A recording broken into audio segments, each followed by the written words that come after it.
BA part third Sanskrit.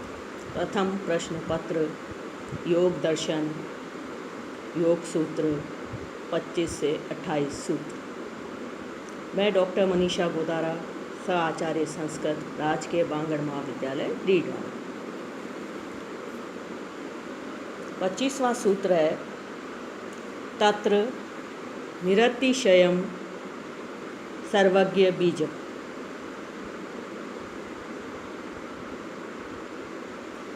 जीवात्मा अन्य पुरुषों की अपेक्षा ईश्वर में निरतिशय सर्वज्ञत्व रूप अन्य विशेष को प्रतिपादन करते हुए भाष्यकार कहते हैं कि किंच अन्य प्रकार की उत्कृष्टता भी ईश्वर में है। इस प्रकार ईश्वर तथा ईश्वर की ज्ञान क्रिया शक्ति के उत्कर्ष में श्रुति, स्मृति, इतिहास, पुराण आदि शास्त्र रूप आगम प्रमाण तथा महात्माओं के प्रत्यक्ष रूप अनुभव प्रमाण होने पर भी निरीश्वरवादी की भ्रांति का निवारण करने के लिए सूत्रकार अनुमान प्रमाण का भी उपन्यास करते हैं। तत्र निरतिशयम् सर्वज्ञ बीजम्। तत्र पूर्वोक्त ईश्वर तथा उसकी ज्ञान क्रिया शक्ति के उत्कर्ष में सर्वज्ञ बीजम सर्वज्ञत्व के कारण ज्ञान निरतिशयम् अतिशय रहित है, अर्थात अंतिम उन्नति के रूप में विद्यमान रहता है।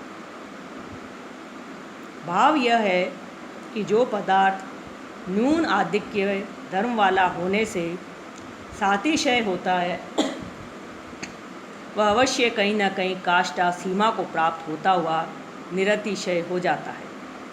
जैसे अणु परिमाण परमाणु में तथा महत् परिमाण आकाश में काष्ठा सीमा को प्राप्त होता हुआ निरतिशय हो जाता है, वैसे ही सर्वज्ञता का हेतुभूत ज्ञान भी न्यूनाधिक्य रूप धर्म वाला होने से सातिशय है।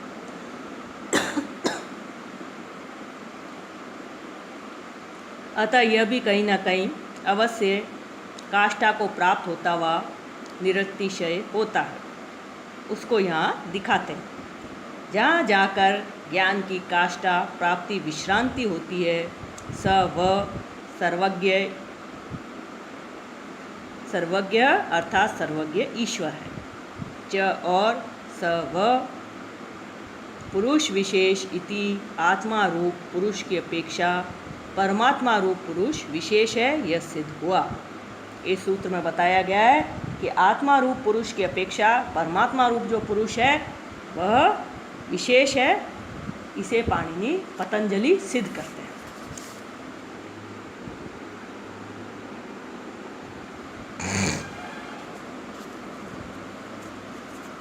जैसे ज्ञान काष्ठा का आधार ईश्वर सिद्ध हुआ, वैसे ही धर्म, वैराग्य, ऐश्वर्य आदि संपत्ति काष्ठा का भी आधार ईश्वर को ही समझना चाहिए। अपना स्वार्थ न होने पर भी करुणा से ईश्वर प्रवृत्त होता है। मनुष्य में जो थोड़ी बहुत ज्ञान शक्ति है वह उसी ईश्वर से है। यदि मनुष्य में ईश्वर न होता तो उसके ज्ञान का आधार ही नहीं रहता। किंतु ज्ञान प्राप्ति के बाद भी मनुष्य सर्वज्ञ नहीं हो जाता, क्योंकि जीव की अपनी सीमा है। जैसे समुद्र का जल घड़े से भरने पर वह समुद्र के जल जैसा तो है, किंतु समुद्र जैसी विशालता उसमें नहीं है। जीव और ईश्वर में यही अंतर है, इसलिए जीव को अल्पज्ञ तथा ईश्वर को सर्वज्ञ कहा जाता है। जीव सीमित है और ईश्वर असीम है। सूत्र 26 पूर्वेशाम अपि गुरु कालेन अनवच्छेदात्। पूर्वेशाम पूर्वजों का अर्थात सृष्टि के आदि काल में उत्पन्न हुए ब्रह्मा आदि देवों का तथा अंगिरा आदि ऋषियों का अपि भी गुरु पिता तथा उपदेष्टा गुरु है, क्योंकि कालेन अवच्छेदात् काल से अवच्छिन्न न होने से जो पदार्थ एक काल में हुए और दूसरे काल में न होवे वह काल से अवच्छिन्न कहा जाता है। ईश्वर सदा विद्यमान रहता है। अतः यह काल से अवच्छिन्न नहीं है, अपितु अनअवच्छिन्न है। इस कथन से सृष्टि के आदि काल में ईश्वर था ही नहीं तो पूर्व उत्पन्न ब्रह्मादि के गुरु कैसे, इस शंका की निवृत्ति हो जाती है। ईश्वर सर्वज्ञ है, वही ज्ञान का भंडार है। सभी ज्ञान उसी से आया है। उसका काल से अवच्छेद नहीं है, क्योंकि वह अनादि है। सबका गुरु ब्रह्मा को माना जाता है, किंतु सर्ग के आरंभ में उत्पन्न होने के कारण उसका भी काल से अवच्छेद है, इसलिए वह ईश्वर ब्रह्मा का भी गुरु है। सच्चा गुरु तो ईश्वर ही है, अन्य जागतिक गुरु भी उसी की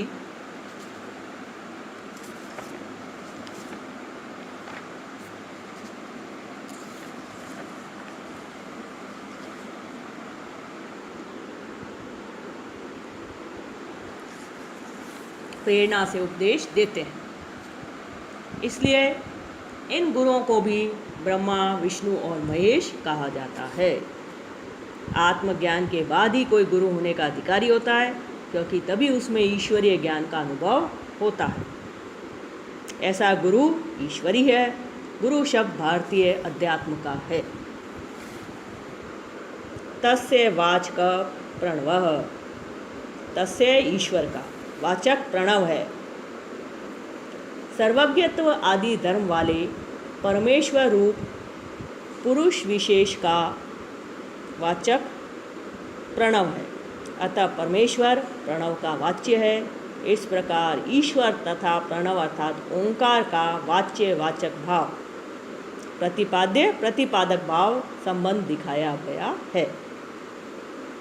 इस ईश्वर रूप वाच्य का प्रणव रूप वाचक के साथ वाच्य वाचक भाव संबंध पहले से ही स्थित है, विद्यमान है। ईश्वर का संकेत तो प्रथम से स्थित संबंध रूप अर्थ को अभिनय करके दिखाता है, अर्थात जैसे नट प्रथम से स्थित नल आदि का स्वांग द्वारा अभिनय करके दिखाता है, पर नल आदि को उत्पन्न नहीं करता है। वैसे ही ईश्वर और प्रणव का वाच्य वाचक भाव संबंध पहले से ही विद्यमान है, उसी को ईश्वर का संकेत अभिनय करके दिखाता है। भाष्यकार दूसरा उदाहरण देते हैं, जैसे पहले से ही विद्यमान पिता पुत्र का जन्य जनक भाव संबंध है, उसको संकेत के द्वारा प्रकाश किया जाता है।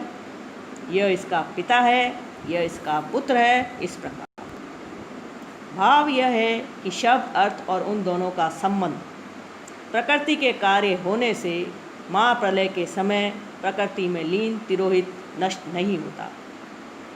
तथापि सर्ग के आदि में पुनर्आविर्भूत होने से उसी स्थित शब्दार्थ संबंध को प्रदीप प्रकाशवत ईश्वर पुनः संकेत से द्योतन मात्र करता है, नूतन उत्पन्न नहीं। अतः उस समय भी संकेत द्योत्य ही शब्दार्थ संबंध है, संकेत जन्य नहीं। ये सिद्ध हुआ। सारांश यह है कि नित्यता दो प्रकार की होती है, कूटस्थ नित्य रूप नित्यता और प्रवाह रूप नित्यता। उन दोनों में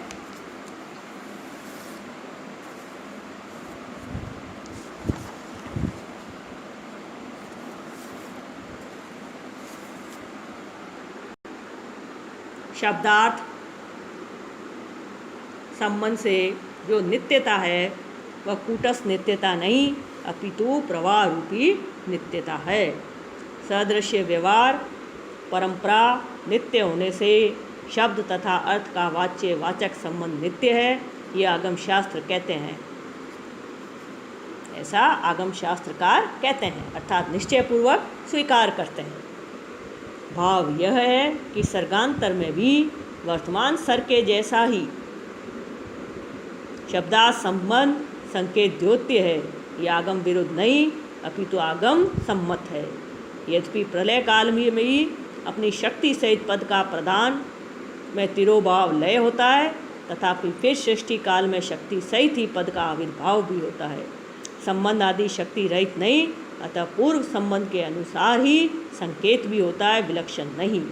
अतएव उक्त व्यवहार परंपरा से शब्दार्थ संबंध नित्य है, ये सिद्ध हुआ।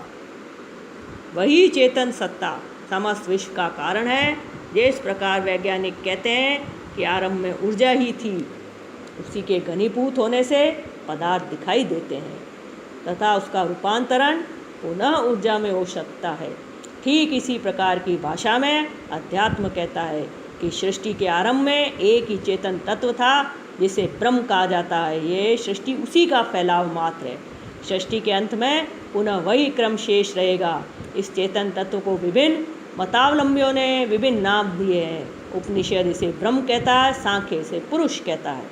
इस तत्व के ऐश्वर्य के कारण इसे ईश्वर कहा गया। सभी आत्माओं में श्रेष्ठ होने के कारण से इसे परमात्मा कहते हैं। इनके अतिरिक्त भी उसको अनेक नाम दिए गए हैं, जैसे अक्षर, आत्मा, परमेश्वर, नारायण, भगवान, शेष आदि। किंतु ये सब नाम उसके एक एक गुण को प्रकट करने वाले हैं, जबकि वह ईश्वर अनंत गुणों वाला है, इसलिए उनका कोई नाम हो ही नहीं सकता।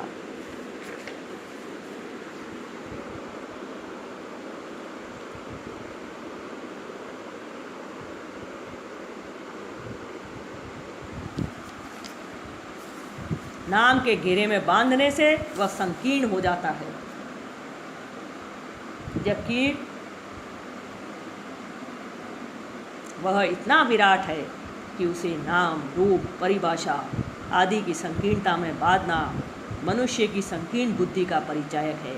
वास्तव में उसका न कोई नाम है, न रूप, न आकार, न गुण, बल्कि सभी उसी से हैं। ऐसे चेतन तत्व को पतंजलि प्रणव ओंकार कहते हैं। यही उसका उपयुक्त नाम है। वेदों में भी इसी नाम से उसे व्यक्त किया गया है। ओंकार कोई शब्द नहीं है, बल्कि ध्वनि है जो आरंभ में थी। वह आहत नहीं, अनाहत थी। योगियों को जो दिखाई देता है वह मानसिक कल्पना मात्र है। इसलिए आद्य शंकराचार्य ने ऐसे दिखाई देने वाले परमात्मा को भी माया, भ्रम कहा है। उस चेतन सत्ता को कोई नाम देना उपयुक्त नहीं है, किंतु आवश्यकता होने पर अभिव्यक्ति के लिए नाम देना ही पड़े तो ओंकार प्रणव ही उसका सर्वश्रेष्ठ नाम हो सकता है। इसीलिए कई धर्मों में इसे ओम, ओंकार आदि नाम से स्वीकार किया है। आकृतियों को नाम दिए जा सकते हैं, किंतु ईश्वर निराकार होने से उसको नाम देने से उसमें भी आकृति की भ्रांति होती है। इसलिए सभी नाम भ्रांतिपूर्ण है। वह ईश्वर चेतन सत्ता मात्र है। सृष्टि की समस्त सत्ताएं उसी से है। वह कोई व्यक्ति जैसा नहीं कि स्वर्ग में बैठा है, न सम्राट जैसा है कि न्याय करता है, दंड और पुरस्कार देता है, न कोई उसका निश्चित न्याय का दिन है कि एक दिन सबका न्याय करता है, बाकी सोता रहता है। ये सब भ्रांतियां हैं। उनको नाम देने से हुई है, जिससे उसको व्यक्ति जैसा समझकर ये सारी व्याख्याएं कर डाली। इसलिए पतंजलि ने उसको प्रणव ओंकार नाम देना उचित समझा। यही उसका वाचक है। यह भी उसका नाम नहीं है, बल्कि एक सूक्ष्म ध्वनि है जो अक्षर है। उसका कभी नाश नहीं होता। गुरु नानक देव ने भी उस परम सत्य परमात्मा को ओंकार नाम दिया है। उसका वही एक सत्य नाम है।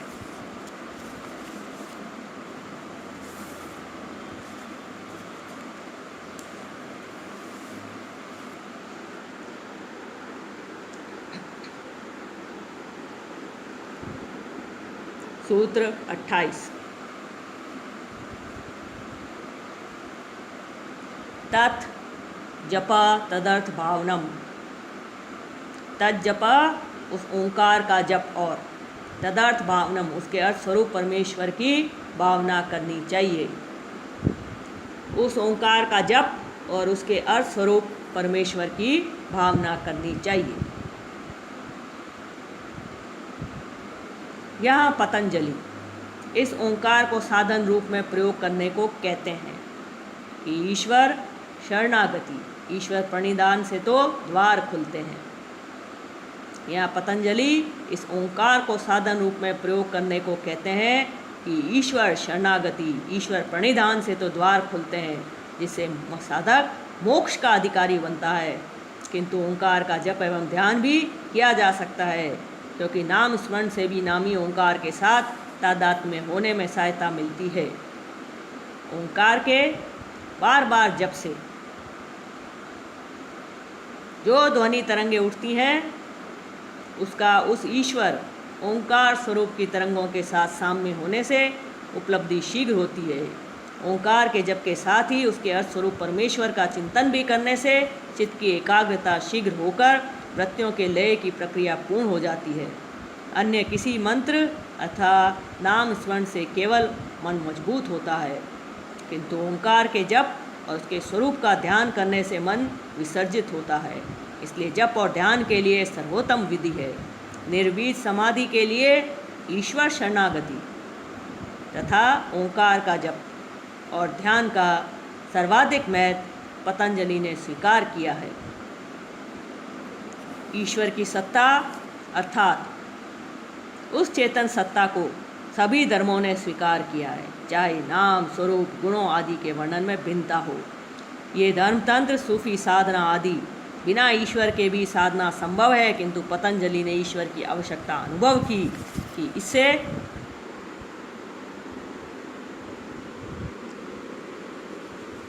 निर्बीज समाधि की शीघ्र उपलब्धि होती है। जो साधक बिना ईश्वर शरणागति के चलते हैं उनका अहंकार अधिक बढ़ जाता है एवं बिना अहंकार को नष्ट किए अद्वैत की उपलब्धि किसी भी स्थिति में नहीं हो सकती। धर्म में सर्वोपरि उपलब्धि अद्वैत की ही है। भारतीय धर्म, सूफी, तांत्रिक, थियोसॉफी आदि की मान्यता अद्वैत की ही है। द्वैतवादी धर्म अधूरे हैं, अतः योग की पूर्णता भी ईश्वर के बिना संभव नहीं है।